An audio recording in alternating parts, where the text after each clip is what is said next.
Գնեք 3 քառակուսի մետր սարիկ եւ ստացեք եւս 2 քառակուսի մետր ընդամենը 1 դրամով։ Մանրամասները idealsystem.am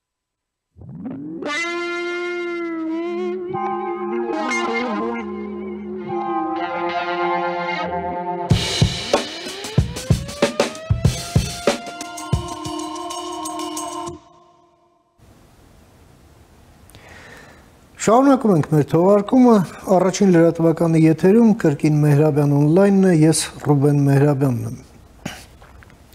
Օգոստոսի 8-ի Վաշինգտոնյան համաձայնությունները իրենց այդ բոլոր բաղկացուցիչներով կարծեք թե ոտքի տակից հողը հանել են բոլոր այն շահերի խմբերի, ովքեր ըստ էության Հայաստանում ռուսական շահերի ռետրանսլյատորի դերում էին։ Եվ միևնույն ժամանակ էլ օրինաչափական է, որ նրանք պետք է միակ բանը, որ անեն, փորձեն վարկաբեկեն այդ համաձայնությունները։ Փորձեն այդ վարկաբեկումների տակ ինչ-որ գաղափարական հիմք դնել, նաև խաղալ այսպես կոչված իրենց պատկերացրած հայրենասիրության վրա, սիմվոլների պատերազմ սանձազերծել, այդ Մասիս սարի պատմություն մեջտեղ բերել, թե կնիքի վրա պետք է լինի, թե պետք է չլինի, եւ այլն, եւ այդպես շարունակ։ Այս ամենը իհարկե նաեւ գալիս է եւ տեղավորվում մեր դատաիրավական համակարգի ըստ էության տապալված ռեֆորմի համատեքստի մեջ։ Հայաստանում այսպես մի էկլեկտիկ վիճակ է կապված դատաիրավական ռեֆորմների հետ, տենց կարկատաններով, հատվածային, ինչ-որ մի բան արել են, ինչ-որ մի բան էլ ունքը ուղղելու փոխարեն աշկն են տվել հանել եւ այլն։ Եվ իշխանությունն է փաստում, որ մարդկանց մոտ չկա այն զգացումը, որ երկրում կա արդարություն եւ արդարադատություն։ Միևնույն ժամանակ էլ մենք գործ ենք ունենում մի աբսուրդ երևույթի հետ, երբ մի բանդիտական կազմավորում, ինչպիսին է այսպես կոչված Դոնեցկի ժողովրդական հանրապետությունը, որը ռուսներն են ձևավորել, դեռ մի բան էլ դատավոր ունի, մեկն է դատարան ունի, մեկը լինի ձեր գլխին դատարան լինի, այդ դատարանի որոշմամբ Վրաստանի հայկական ծագմամբ քաղաքացի Գյորգի Կինոյանը ձերբակալվում է եւ կալանավորվում է հենց Վրաստան-Հայաստան սահմանը հատելիս եւ Վրաստանում էլ հարցեր են առաջանում այս դեպքի հետ կապված։ Գոնե վերջին տեղեկություններով շատ քիչ տեղեկատվություն կա բացահայտություններով քաղաքացին, որ եկել էր Հայաստան եւ նա որպես կամավոր կռվում էր ուկրաինական բանակում ռուս զավթիչների եւ հանցագործների, բռնարբարողների, այդ մսագործների դեմ կալանավորվում է Հայաստանում։ Սա լրջագույն խնդիր է, նաեւ հարց է բարձրանում, թե Հայաստանն ընդհանրապես այս Կիշինյովի կոնվենցիային շարունակաբար անդամակցելը մեզ ինչ է տալիս, մանավանդ Հայաստանում բազմաթիվ հետախուզվող հանցագործներ ապաստան են գտել Ռուսաստանում եւ Ռուսաստանը նրանց ուղղակի հրաժարվում է հանձնել Հայաստանի արդարադատությանը։ Հայաստանն էլ անդամակցում է Ինտերպոլին եւ այդ իմաստով Հայաստանը միանգամայն միջազգային իրավական դաշտում է, ինչը հնարավոր չէ ասել մեր այդ այսպես կոչված Կիշինյովի կոնվենցիայի, որը ԱՊՀ շրջանակներում կարծեք թե նույն բանը պետք է լիներ այդ պարտներների հետ։ Փորձենք հասկանալ։ Եվ այդ նպատակով ես մի հարգարժան հյուր եմ հրավիրել մեր տաղավար, ում սիրով ուզում եմ ներկայացնել, մեր հյուրն է Արթուր Սաքունցը, իրավապաշտպան, Վանաձորի Հելսինկյան քաղաքացիական ասամբլեայի գրասենյակի ղեկավարը, բարև եկել պարոն Սաքունց, շնորհակալ եմ հրավերս ընդունելու համար, ուրախ եմ ձեզ տեսնել։ Շնորհակալություն, պարոն Մեհրաբյան, շնորհակալ եմ հրավերի համար, ես էլ եմ ուրախ ձեր հետ։ Շնորհակալ եմ։ Պարոն Սաքունց, եւ ուրեմն այս օգոստոսի 8-ից հետո մենք տեսնում ենք մի իրավիճակ, երբ այս օգոստոսի 8-ի համաձայնությունները, որպես արդյունք փաստում են, որ այլևս կոնֆլիկտ չկա, այլևս խաղաղություն է, մենք տեսնում ենք մի վարկաբեկման գործընթաց, սիմվոլների պատերազմ սանձազերծված, դուք որպես իրավապաշտպան այստեղ հաստատապես տեսնելով ըստ էության մարտահրավեր խաղաղությանը եւ խաղաղության գաղափարին, ինչ դիտարկումներ ունեք սրա հետ կապված։ Պարոն Միրզոյան, տեսեք, իմ համոզմամբ օգոստոսի 8-ին Վաշինգտոնում այդ նախաստորագրված եւ ստորագրված հուշագրերը իհարկե շատ կարևոր նշանակություն ունեն, երբ որ Հայաստան, Ադրբեջան եւ թամապես Հարավային Կովկասում անվտանգային խնդիրների լուծման ծանրության կենտրոնը Մոսկվայից տեղափոխվում է Վաշինգտոն։ Սա կարևոր ուրեմն արձանագրում է եւ կարծես թե Վաշինգտոնը Միացյալ Նահանգները իր ձեռքն է վերցնում կոնֆլիկտի կարգավորման նախաձեռնությունը կամ իրավիճակի կայունացման նախաձեռնությունը։ Դե հաշվի առնենք, որ հայ-ադրբեջանական այդ իրավիճակը իհարկե նա ունի ոչ միայն զուտ երկկողմանի, այլ նաև տարածաշրջանային նշանակություն։ Սա առաջի արձանագրումը իմ կարծիքով հիմնական մեխը սրանում է, որի շուրջը սկսվում են այսպես կոչված էմոցիաները։ Ակնհայտ է, որ Կրեմլին այս խաղից դուրս մնալու դիմադրողները, այսինքն Կրեմլի աջակիցները, ուղղակի ամեն ջան գործադրում են նսեմացնելու այս հնարավորությունը, անտեսելու, թերագնահատելու այդ հնարավորությունը, հնարավորությունը եւ պահպանելու այսպես կոչված Կրեմլի դերը, կարծես թե շատ ավելի շահագրգիռ են Կրեմլի շահերի պաշտպանությամբ այդ մարդիկ Հայաստանում, քան թե ենթադրենք նույն Կրեմլը գուցեև, որտեղ սկզբից եթե հիշում եք, նույնիսկ սպասողական ինչ-որ գնահատականներից չէ, Կրեմլից ասում էին, թե տեսնենք ոնց է լինել եւ այլն, այնտեղ փոխվեց տոնացիան։ Եվ հանդիպումները Պուտինյան ռեժիմի ներկայացուցիչների հետ, այնուհետև նրանց խոսքի շեշտադրումները ուղղակի սինխրոն էին։ Երևի թե գլխի գցեցին Հայաստանից Պուտինյան ռեժիմի կամ Կրեմլի ռեժիմի շահերի պաշտպաններ, որ մի րոպե մի հատ շատ ավելի ուշադիր եղեք, մի քիչ փոխեք այդ սպասողական կամ, չգիտեմ, մերբ տոնը Վաշինգտոնյան հուշագրերի եւ նախաստորագրման փաստի վերաբերյալ ու տեսան, որ իրապես արդեն Լավրովը եւ այլն արդեն սկսեցին շատ ավելի կոշտ արձագանքել, ավելին նաեւ փորձում են հերթական անգամ օրակարգ վերադասնել 3+3 այդ ձևաչափը, որ սպասում են եւ ոչ մեկը չի վերացրել այդ 3+3-ը, ինչու համար, որտեղ հիմքում այդ 3+3-ի նոյեմբերի 9-ի այդ հայտնի հայտարարությունն է, որը ըստ էության փոխարինվում է օգոստոսի 8-ի, ուրեմն հանդիպմամբ եւ նախաստորագրմամբ եւ նաեւ այդ հուշագրերով։ Այսինքն այստեղ իրապես տեղաշարժ է կատարել, բայց իշխանության կողմից այս հնարավորությունները գերագնահատելը ինքը իմ համոզմամբ չի համապատասխանում այն իրողությանը, որ հիմա կատարվեց, այսինքն այո, դա հնարավորություն է, նոր հնարավորությունների մեկնակետներ, Կրեմլին, որը ակնհայտորեն աջակցել է Ալիևի ռեժիմին, թե Լեռնային Ղարաբաղի բռնի էթնիկ զտման եւ թե Հայաստանի դեմ ագրեսիայի հարցերում դուրս մղելը կարևոր երաշխիքներից մեկն է։ Եվ երբ որ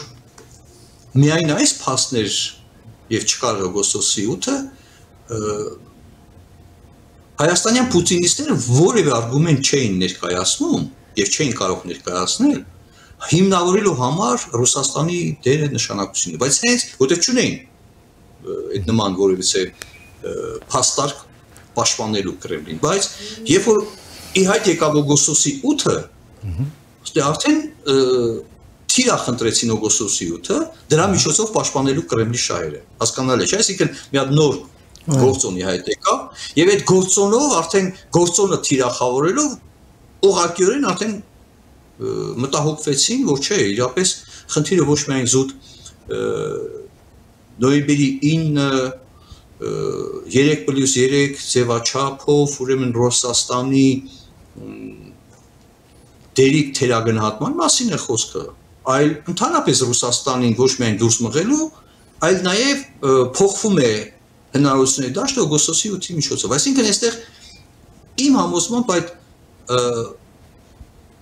գերագնահատումը, որպես արդեն փաստ արձանագրելը իշխանության եւ նրա աջակիցների կողմից իմ կարծիքով ոչ համարժեք էր եւ պետք է օբյեկտիվորեն ուղղակի ասել, այո, սա նոր հնարավորություն է, փոխում է ճարտարապետությունը, ճարտարապետության նոր ճարտարապետության փոփոխության մեկնակետն է եւ այդ ուղղությամբ պետք է ջանքեր դեռևս գործադրել, որովհետեւ հուշագրերով սահմանված այդ հանձնառությունները երկկողմանի հայ-ամերիկյան դրանք դեռևս հողի վրա դեռ չեն իրականացվել, ընդամենը մի ամիս է անցել, չէ՞, վերջին հաշվով։ Եվ այդ գերագնահատումն էլ նաև նպաստեց այդպես հախուռն ընդվզմանը, եւ ընդ որում գիտեք ի՞նչն է այդ արկիր։ Խնդիրը վերաբերվում է ոչ միայն բացահայտ Կրեմլի շահերը պաշտպանողներին, որոնք ուղղակի փրփրակալած, մեղմ ասած, այսպես որտեղ անելիք, այսինքն իրենց միակ հույսը պատվարը քաղաքական դաշտում մնալու դուրս է մղվում եւ իրանք էլ են դուրս մղվում, լուսանցքում են հայտնում։ Այլ նաեւ Վաշինգտոնի դերը գնահատողներն են փորձում հիմա պայքարի մեջ մտնել, թե ով է ավելի լավ կատարողը կամ ով է ավելի վստահելի ուրեմն պարտները Վաշինգտոնում։ Եվ հիմքում Հայաստանի անվտանգություն, Հայաստանի լինելիություն, Հայաստանի որպես պետության գոյության, հա, կարևոր հարցերը, հա, մնում են կարծես թե լուսանցքում, ինչի համար, որտեղ հիմքում կացա ով է ավելի լավը, ով է ավելի վստահելին Կրեմլի, չգիտեմ, Թրամփի եւ այլն, բայց որն է կամ որում է Հայաստանի անվտանգության եւ զարգացման հնարավորությունները։ Այո։ Եվ այս հարցը ոչ մեկին չի հետաքրքրում, կապ չունի ով է ներկայ իշխանություն։ Եվ այս առումով իհարկե նաեւ նպաստում է, նույնիսկ կրկնեմ, թե իշխանության գերագնահատումը ոչ համարժեք, որտեղ պետք է ասի, այո, մենք սկսում ենք նոր գործընթաց եւ ունենք շատ անելիքներ, ինստիտուցիոնալացնելու, իրականություն դարձնելու այն պայմանավորվածությունը, որ ձեռք ենք բերել Վաշինգտոնում։ Չէ, վերջին հաշվով սա է ճիշտը։ Եվ սա է օբյեկտիվը։ Բայց եթե դու տալիս ես չափից դուրս արդեն քարոզչական նպատակներով գնահատականներ, որոնք ցանկացած ողջամիտ մարդու մոտ վստահություն չի ներշնչում, որտեղ դեռ մեկ ամսվա ընթացքում հաստատ հուշագիրը չի դարձել։ Օրինակ հայ-ամերիկյան գիտական կեն ստեղծվել, հա։ Չէ, այո,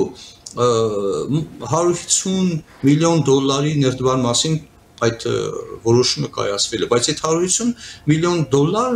դեռևս պետք է իրացնել, չէ, վերջին հաշվով։ Այսինքն մեկ ամսվա ընթացքում կամ 10 օրվա ընթացքում հաստատ այդ գումարը չես իրացրել։ Այսինքն բնականաբար եւ հետեւաբար հենց որ իրացնես նոր խոսա։ Հենց որ դարձնես ինստիտուցիոնալացնես այդ պայմանավորվածությունների շրջանակում ձեռք բերված այդ խնդիրները, հա, նպատակները դարձնես իրականություն, դա կլինի լավագույն հաղթաթուղթը կամ լավագույն վկայությունը, որ դու իրապես հաջողել ես այդ համը, որտեղ կներեք նույն ձևի պայմանավորություն ունենք Եվրոմիության հետ, չէ՞, չնայած նախորդ իշխանության օրոք է ՍԵՊԱ-ն, ուրեմն ստորագրվել, բայց ՍԵՊԱ-ի իրականացման ուղղությամբ ինստիտուցիոնալ առումով ինչքանով որ իրականացել ես, դա փոխել են մեր տնտեսական վիճակը եւ այլն, կամ ի վերջո այոն ունեցին եվրոպական միության անդամության գործընթացը, որ շատ կարևոր է, բայց այդ գործընթացի սկզբնավորման մասին, այո, օրենքի ընդունումից հետո ինստիտուցիոնալ ինչ քայլ ես կատարել, հասկանալ չէ, որտեղ օրենքը դա պարտադիր արդեն նշանակություն ունի, եւ այդ գործընթացի սկզբնավորման օրենքի հիման վրա ինչ քայլեր ես կատարել, որ ենթադրենք հղում անես, բացի զուտ օրենքի ընդունումից, որտեղ ես սա զուգահեռ եմ հասկացնում, որպեսզի ավելի հասկանալ լինի։ Օրենքի ընդունումը կարևոր է, բայց շատ ավելի կարևոր է, որ օրենքը չմնա որպես մեռյալ փաստաթուղթ, որտեղ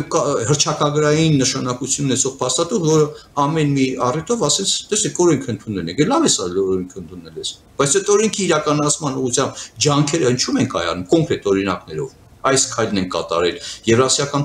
որտեղ կներեք Եվրասիական տնտեսական միության մեջ մնալով դու եվրոպական միության գործընթաց չես կարող սկսես։ Սա այնքան պարզ է, բազմից նույնիսկ այն ժամանակ, եթե հիշում եք Արևելյան գործընկերության ասոցիացիան համաձայնագիրը ստորագրելու այդ ժամանակ այդ հարցը բարձրացնում էին։ Եվ ասում են չեք կարող դուք համատեղել։ Հիմա կամ նշանակել ես, ասենք թե առանձին կառույց, ոչ թե նույն մարդուն համ Եվրասիական տնտեսական միության բանով պատասխանատու, համ էլ Եվրոպական միության անդամության գործընթացի սկզբի այդ գործընթացները կամ ենթադրյալ գործողությունները իրականացնելը տալիս ես նույն մարդուն, որը անպատկերացնելի է։ Ի վերջո ճանապարհային քարտեզ մշակել ես այդ գործընթացի սկզբնավորման օրենքի իրականացման ուղղությամբ, կառավարական, չգիտեմ, ռազմավարություն եւ այլն։ Հասկանում եք, այսինքն նույնը ես ուզում եմ ասել, որ այս ոչ լուրջ, ոչ հիմնավոր մոտեցումը ավելին զուտ քարոզչական նպատակներով օգտագործելը ինքը շատ վնաս է տալիս ինքնին այդ պայմանավորվածությունների բովանդակային նշանակությունը ընկալելուն, իրականացնելուն, հա, կարծես թե ավարտեցինք, վերջ, հուշագիր ստորագրել ենք ու վերջ, արդեն չէ, այդպես չի։ Այդպես չի։ Այդպես չի կարող լինել։ Այս սրա մեջ է խնդրեմը։ Եվ իհարկե դա նույնիսկ է կրկնում պարարտ հող է ստեղծում մանիպուլյացիաների հեղինակներին,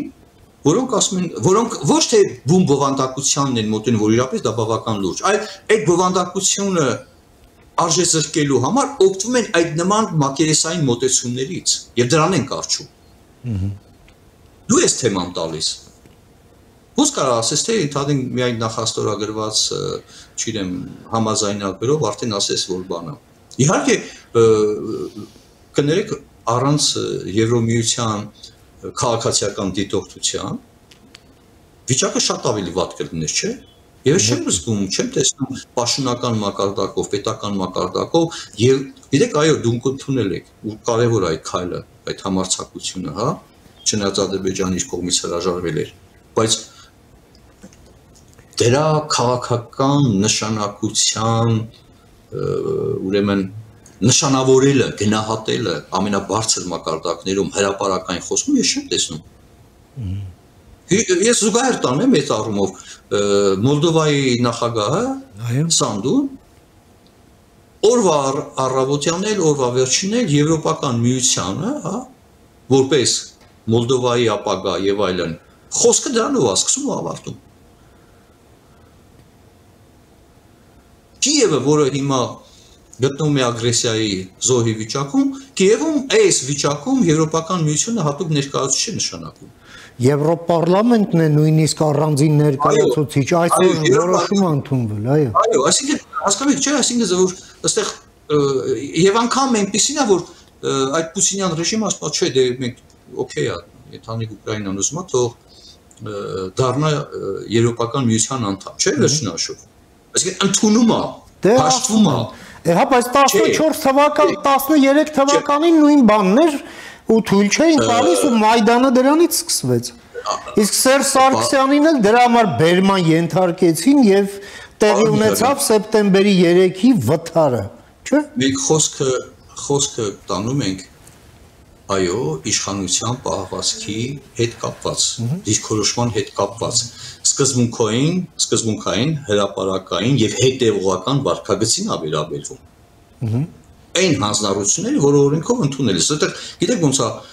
ոչ մեկը չի բան արել, ասենք Եվրոպական միությունից ասել, գիտեք, այ օրենքը ընդունեք, լավ կլի օրենքը ընդունեք։ Ի վերջո դա եղել է քաղաքացիական նախաձեռնություն եւ պարլամենտը ընդունել է, չէ՞։ Ես հարցս վերաբերում է այդ օրենքի իրականացման ուղղությամբ ճանապարհային քարտեզի, կառավարության, ռազմավարության մշակման հարցերի, հատուկ պետական կառույցի կամ չգիտեմ մարմնի ձևավորմանը այդ օրենքի իրականացման տեսակետի կամ օրենքի իրականացման համար։ Այսինքն եւ այդ նույն տեսակետը նաեւ հուշագրերն են մեզ բանանում։ Այո, պետքարտուղարության ներկայացությունն եկավ, կարևոր հանդիպում էր այդ արհեստական բանականության եւ այլն, բայց ստեղծեք,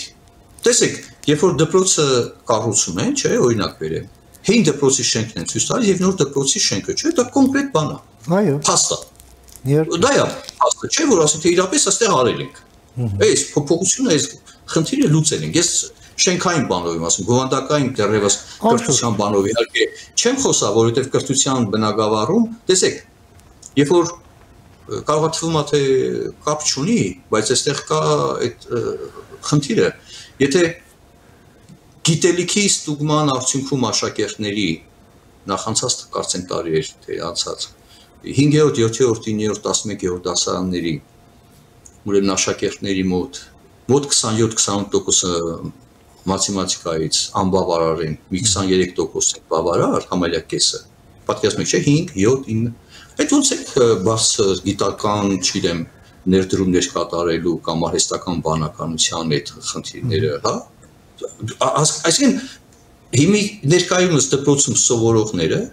ապագա այդ մասնագետներն են, չէ։ Ապրիորի, այո։ Դե այդպես է, որովհետև դու հիմա ինչ է արվում, որ այդ անբավարար ու բավարար գիտելիքներ ունեցող աշակերտները, ոնք հիմա կրթական համակարգում են, ասենք թե հիմա 5-րդ դասարան դառնա 6, 7, չէ, այսպես ու աճում են։ Որ դրանց այդ գնահատման արդյունքները փոխվի, այսինքն որ մի հատ 2 տարի հետո գնահատենք, տեսանք որ չէ։ Արդեն ենթադրենք անբավարար այլևս չկա։ Այո, պետքա չլինի անբավարար 5-րդ դասարանում մաթեմատիկայից, չեմ խոսում հայոց լեզվից։ Այ սրանք են այս հարցերը, որոնք եթե դու կատարում ես փոփոխություն, կատարի նոր արդյունքների հիման վրա ցույց տուր։ Դա ամենալավագույն քարոզությունն է։ 1000 սեմինարեր անցկացնեինք ցույց տալու համար կամ հիմնավորելու, բացահայտելու, որ ռուսական կայսրությունը Հայաստանի անվտանգության երաշխավորը չէր, այն արդյունքը չէր ունենալու։ Նույնիսկ Պերմյակովի կողմից այդ հանցագործությունը կամ ռազմի։ Ինչքան որ Ռուսաստանը իր քաղաքականությամբ ցույց տվեց, հասկանում եք։ Փաստերը հիման վրա, փաստերը անառարկայելի են։ Երբ սրա մասին, այսինքն միջև դու կամուրջը չանցնես, հոп մի արա, հա, ջուրը չես անցնում, հոп մի արա։ Ասա որ այո, ջուրը անցնելու ուղղությամբ կարևոր քայլ ենք բանալի։ Արդեն ոչ թե Կրեմլի կամուրջի վրա ենք կանգնելու, այլ բոլորին այդտեղ ենք կանգնելու, որը մեր գտնում ենք, որ ավելի հեռանկարային է, ավելի ուրեմն ապագա ունեցող է, եթե տերմինը շատ է։ Բայց դրա իրականացման ուղղությամբ ջանքեր պետք է գործադրենք։ Պետք է չարչարվենք եւ այլն, սա է ամբողջ բանը։ Ազնիվ ճշմարիտ համարժեք իրավիճակին ուրեմն գնահատակ, բայց չէ մի անգամից բան։ Խաղաղություն ու վերջ կամ բանը Թրամփին զանգելը, դե կներեք։ Պարոն Սարգսյան, բայց մենք համառորեն շարունակում ենք մեր այսպես կոչված պարտավորությունները Քիշինևի այդ կոնվենցիայի շրջանակներում այսպես կատարելը եւ գործը հասնում է աբսուրդի։ Ես էլ քանի անգամ ա եղել, ասենք, Բելարուսի քաղաքացիներ, այն կոլխոզի խուլիգանի տված այդ հետախուզման փաստաթղթերով կամ դատարանի որոշման պատճառով մարդ են անհանգստացնում։ Հիմա գործը հասավ նրան, որ այդ DNR կոչված բանդիտական կազմավորման այսպես կոչված գերագույն դատարանի որոշումը հիմք դարձավ հայազգի Վրաստանի քաղաքացուն սահմանից բերել բանդ եւ Վրաստանում են հարցեր տալիս մեզ մենք էլ հույս ենք հայտնում որ մինչեւ հիմա ոչ մի էքստրադիցիա չի եղել այդ իմաստով եւ սա չի կարող բացառություն լինել ուղղակի պրոցեդուրա է բայց ինչի ենք մենք մտնում նման պրոցեդուրաների տակ երբ մենք ոչինչ չենք ստանում դրանից Հայաստանի կողմից հետախուզվողները են բանանը կոկայինի խառնածները օրինակ հա Մոսկվան չի տալիս մեզ չի արտահանձնում Հայաստանը մնում է եւ մարդկանց է անհանգստացնում սա ռեպուտացիոն հարված չի ժողովրդավարական Հայաստանին բա ինչա իմաստը ո՞րն է այս ամեն ինչի այս այլանդակությունն ինչքան պետք է շարունակվի համեցեք Պարոն Մեջաբյան ոչ թե մտնում ենք ձեր արտահայտությամբ Քիշինևյան կոնվենցիայի տակ այլ մտածենք շարունակում ենք մտած մնալ շատ կոպիտ ասեմ պարկած մնալ այդ կոնվենցիոն պարտավորությունների տակ ամբողջ հարցը ինչու եւ գիտեք մի բան է երբ որ Ռուսաստանի Դաշնության ասենք կեմերովի մարզում կամ իրանց ինչ-որ դատարանում Ռուսաստանի Դաշնության քաղաքացու նկատմամբ է քրեական հետապնդումը, հա, կամ դատավճիռ արդեն ուժի մեջ մտած, որը արդեն փախել է այդ քաղաքական հետապնդումից եւ Հայաստանում է գտնվում, եւ նրան ձերբակալում են, այնուհետեւ խափանում ինչուց։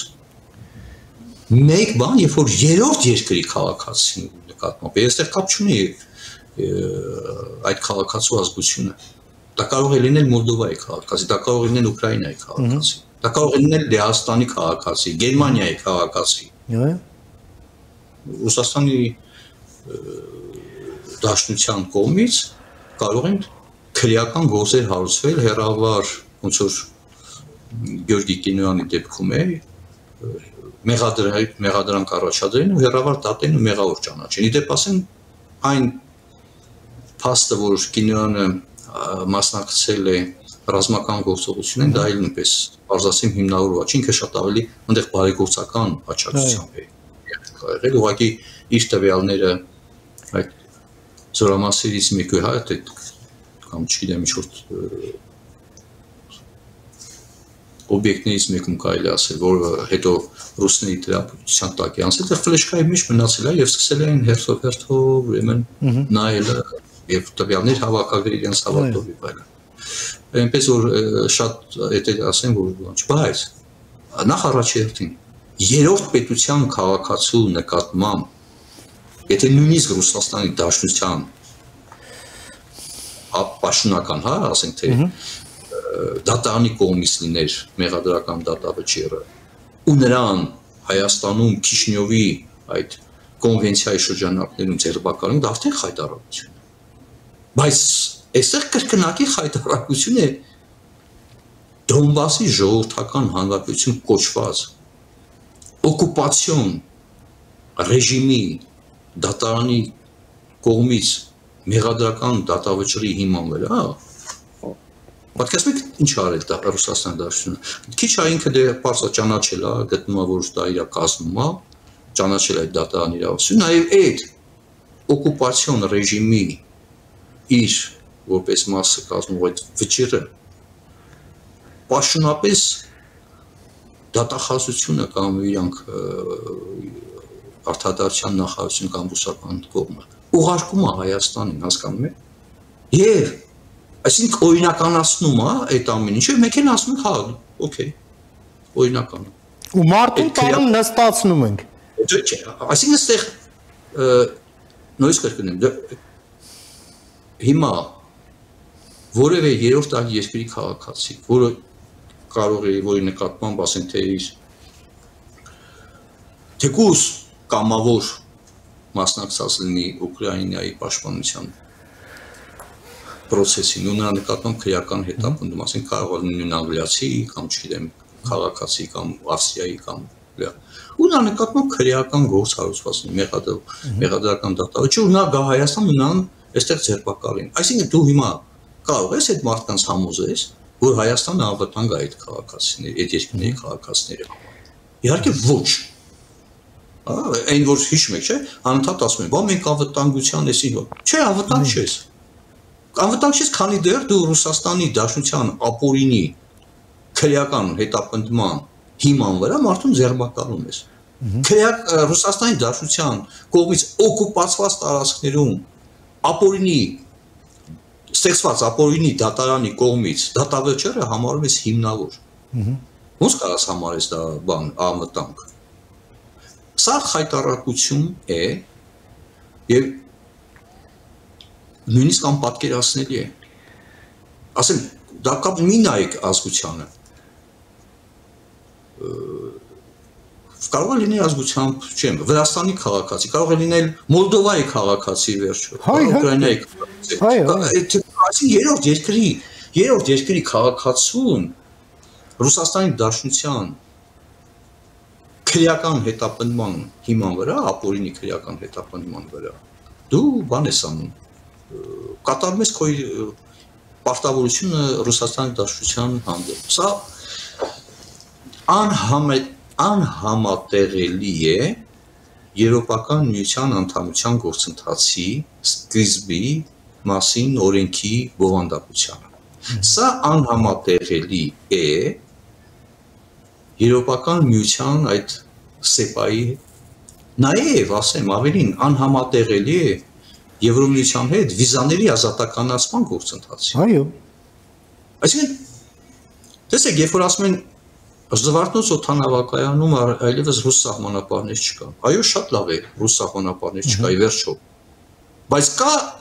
ԱՊՀ-ի կոնվենցիայի նորմերի գործողություն, թեկուզ հայ սահմանապահներն են ստուգում այդ։ Այո, հայ-վրացական սահմանին չի էլ եղել ռուս սահմանապահ։ Այո։ Հա, բայց Վրաստանի քաղաքացուն ձերբակալում մտցնում եք բանտ։ Լավ, սա նորմալ է։ Պարոն Մերաբյան, սա ինչի՞ եմ ասում, երբ որ հայ-ռուսական միջպետական պայմանագրով սահմանային ծառայության հետ կապված նախատեսված չէր անգամ ռուս սահմանապահների ներկայությունը Զվարթնոցում եւ դա իրապես կարեւոր էր որ նախորդ իշխանությունների օրոք ապօրինի այդտեղ գտնվող ռուս սահմանապահների ներկայությունից ազատվեցին, հանեցին։ Սա չի կարող այ որպես կարեւոր հաջողություն ներկայացնելով ընդունելի համարել հայ-վրացական սահմանով Վրաստանի քաղաքացու ձերբակալում այդ նույն Քիշինյովյան, այսինքն, բայց կներեք, ասենք որ կարող էր այդ ենթադրենք Վրաստանի քաղաքացին ինքնաթիռով գար Հայաստան։ Գյորգի Կինյանը կարող էր գար ինքնաթիռով Զվարթնոց օդանավակայանում էլի նույն հայ սահմանապահները, էլի նույն գործողությունները կատարին հանձնային ոստիկան։ Այսինքն այստեղ բանը իրական բովանդակային փոփոխությունը, որը կայանում է այդ Քիշինյովյան ԱՊՀ կոչված կոնվենցիայի գործողությունը դադարեցնելուն, այո, դա է կարևոր բարեփոխում ասածը, բովանդական եւ արմատական փոփոխությունը, ոչ թե զուտ ռուս սահմանապահների հեռացնելը միայն։ Այսինքն փորձ անել հիմա այդ բուն կարևոր խնդիրը աչքաթող կամ դա սկողել, քողարկել ռուս սահմանապահների դուրս բերել, որ պատկա ընդհանրապես այդտեղ չլինեին։ Այո, այո։ Ու դա ներկայացնել, որ դարակազմիկ հաջողություն, բայց կներեք, ես կասեմ հաջողություն այն է, որ հայ սահմանապահները Ռուսաստանի Դաշնության ապօրինի հրահանգները չկատարեն, որպես իրավական փոխօգնության պարտավորություն։ Պարզը չէ, այսինքն եւ այստեղ տեսեք, դա բնականաբար այս ընդդիմություն կոչվածի համար, այնտեղ որտեղ Կրեմլը կա, Ռուսաստանը կա, այդտեղ կարմիր կովի կարգավիճակ ունի, դրա մասին չէ չխոսա։ Այո։ Չէ, լրության մատնել, չէ, վերջնաշով։ Դու իշխանությունն էլ այդ ուղղությամբ քայլ չի կատարում, այդտեղ կարծես թե փոխադարձ բան կա, լրության մատնելու բան, վարքագիծ, չէ։ Մենք ենք բարձրացնում, չէ։ Ասենք, լավ մարդը ոնց կարա ապօրինի գտնվի անազատության մեջ, րոպե առաջ, ժամ առաջ, քաջություն ունեցեք, խիզախություն օրենքի, այսինքն իրավունքի, գերակայության, սկզբունքի հիման վրա, միջնորդեք այդ մարդուն ազատեք բանտից, դադարեցեք ընդհանրապես այդ որոշումը։ Հիմա եվրոպական դատարանին ենք ստիպված պատասխանելու։ Մենք մեր փաստաբանը Աննի Չատինյանն, իրավական բաժնի նախակարգողը, հրատապ դիմում է ներկայացնել 39 կանոնով եվրոպական դատարան մարդու իրավունք։ Եվ այնտեղից հարցեր են ուղղել Հայաստանի Հանրապետության կառավարությանը։ Հիմնավորումների վերաբերյալ Գեորգի Կենյանին նկատմամբ կալանք կիրառելու առումով։ Այդ թվում նաև թե ինչ հիմքով են, որ հիմնավորումներով են, ուշադրություն դարձրեք, ձերբակալել Կինոյանին հայ-վրացական սահմանը անցնելուց հետո, ոնց են չէ պատասխանելու, հողում են անելու բան, Ռուսաստանի Դաշնության դատարանի, առանց կոնկրետացնելու թե որ դատարանի։ Չէ, DNR-ի դատարանի։ Հա, այդ են ասելու, շատ հետաքրքիր է, չէ՞ վերջին Աբսուրդ։ Չէ, եւ դրանից հետո ինչ տեսք են ունենալու եվրոպական դատարանում։ Գետինը մտնելու բան։ Ավելին, պետք է ներկայացնել, որ այդ կալանավորումը կատարել են մեր քրեական դատավարության նորից գրքով անախատեսված, որ եթե դատարանի մեղադրական վճիռը ուժի մեջ է մտնում, ապա դրանից հետո միայն կալանավորում է քրեական դատավարության նորից գրքի նախատեսում։ Կալանավորել արտահանձման նպատակով, որովհետև ուրիշ բան չի ասում օրենքը, այսինքն պետք է ասեն արտահանձման բանը պահանջին ենք սպասում Ռուսաստանի Դաշնության կողմից։ Դու պատկերացնում եք այս հարցերի պատասխանները ով է գրելու եւ ինչ երեսով եւ սա իհարկե նորից եմ կրկնում մի մասը կօգտվի այս հանգամանքից եւ հղումը կանի Գեորգի Կինոյանի զուտ էթնիկ պատկանելության ազգության ուշադրություն դարձրեք բուն երևույթը աչքաթող անելու համար բայց խնդիրը ազգության մեջ չի խնդիրը այդ կոնվենցիայի մեջ է որի համար ի կատարում այդ կոնվենցիայի նրա արժեք կլինի Լեհաստանի քաղաքացի Բուլղարիայի քաղաքացի Ուկրաինայի քաղաքացի նշանակություն չունի ամբողջ եւ ոնց է այդ ամեն ինչը համատեղում մի ձեռքով դու ԱՊՀ-ի հակամարտկային ռեժիմների արժե վերցրած պարտավորություններն ունես մյուս ձեռքով հանձինս եվրոպական կոնվենցիա եւ Եվրոպայի խորհրդի կոնվենցիայով այդ պետությունների հետ կապված ակումբում գտնվելով է հանձնառությունները ոնց է համատեղում չի կարելի հակամարտկային ու քաղաքակրթական ռեժիմները համատեղել միատեղ Հայաստանի տարածքում Շնորհակալ եմ պարոն Սաքունց ձեր այս շատ կարևոր եւ հանգամանալից դիտարկումները, գնահատականները եւ այսպես հրատապ լուծում պահանջող առաջարկությունները մեր հեռուստադիտողին ներկայացնելու եւ ձեր ժամանակից մեր եթերին հատկացնելու համար մինչ նոր հանդիպում ամենայն բարիք։ Շնորհակալություն պարոն Հիրաբյան։ Ինչ հաջող հանդիպում։ Ահա մենք լսեցինք մեր գործընկեր իրավապաշտպան Հելսինկյան քաղաքացիական ասամբլեայի Վանաձորի գրասենյակի ղեկավար Արթուր Սաքունցին լսեցինք իր դիտարկումները մի շարք հրատապ իրավական հարցերի շուրջ, ինչպես նաև այս օգոստոսի 8-ի համաձայնություններից բխող մի շարք անելիքների հետ։ Կարճ դադարից հետո կվերադառնանք, մնացեք առաջին լրատվականի հետ։